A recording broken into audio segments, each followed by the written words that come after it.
Alright, hello everyone. We are back for a master's tutorial here, and I'm just going to go ahead and switch this up here a little bit on some of these holes that can be switched. So I'm going to use Thor's hammer on this one, just so you have like a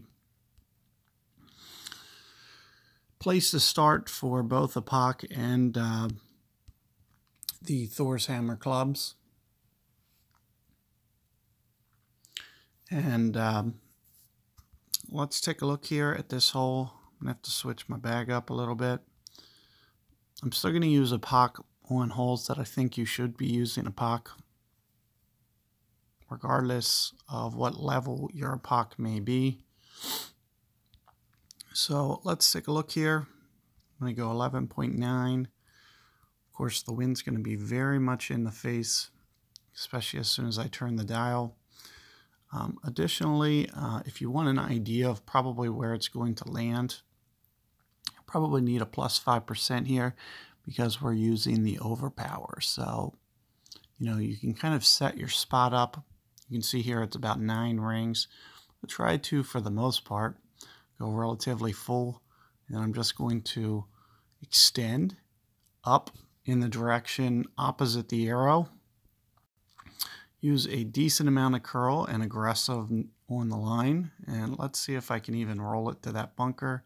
Looks like I probably can, so you might need to just back off just a slightly on that top spin there. You'll also have to stay fairly aggressive towards the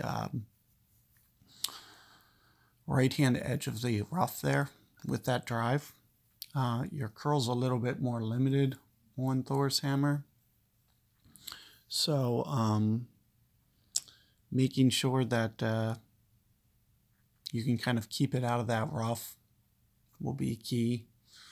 And you'll see it'll require mostly full power. But let's start getting things figured out here. If you watched my video from yesterday, you'll see that this second shot is uphill. So I'm going to put my adjustment on and just basically use the -10 number. Now, anytime I'm in this fairway, in a similar spot, I'm probably going to use around this 10% number. I find it to be pretty good. If you're unsure about the elevation, you can see that it's going up over the bunker. The fairway is also elevated. This is an uphill shot. This is classically uphill. And if you can't identify that, it's best to just look at the take shot view. So what we're going to do here is try to find a range. Oh, looks like it's Hornet, and it's actually very close to max. So I'm going to need to switch clubs real quick. It's going to be somewhere up in here, and you'll see that I have a side wind. So a side wind is also, and here you'll see 10.6 rings.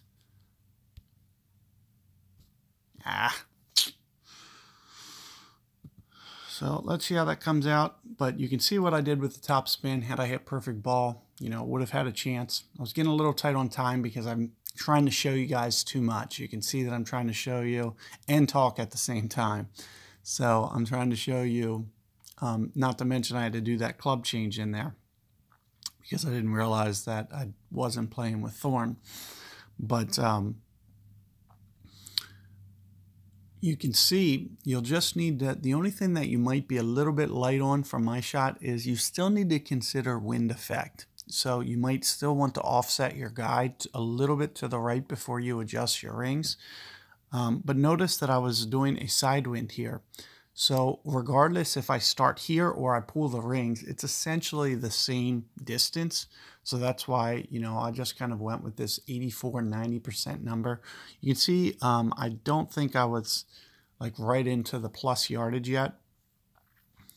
So that's kind of the way that I went about adjusting. But you should be able to, run it by the hole every time, especially with the Hornet. I would probably recommend Hornet here because a great ball might actually help you. Once you start to get dialed, you could essentially still get a make.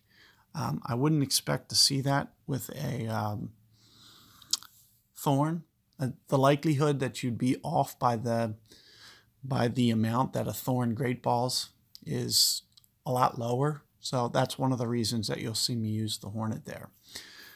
Additionally, pay attention that I use 2 or 3 topspin. That's a big thing to note, as you'll see that the speed comes in relatively good, and you avoid clipping that rough when you can get that spin up that high. So good luck with that hole, guys. It should be relatively straightforward, easy for you to correct for the weekend and opening rounds.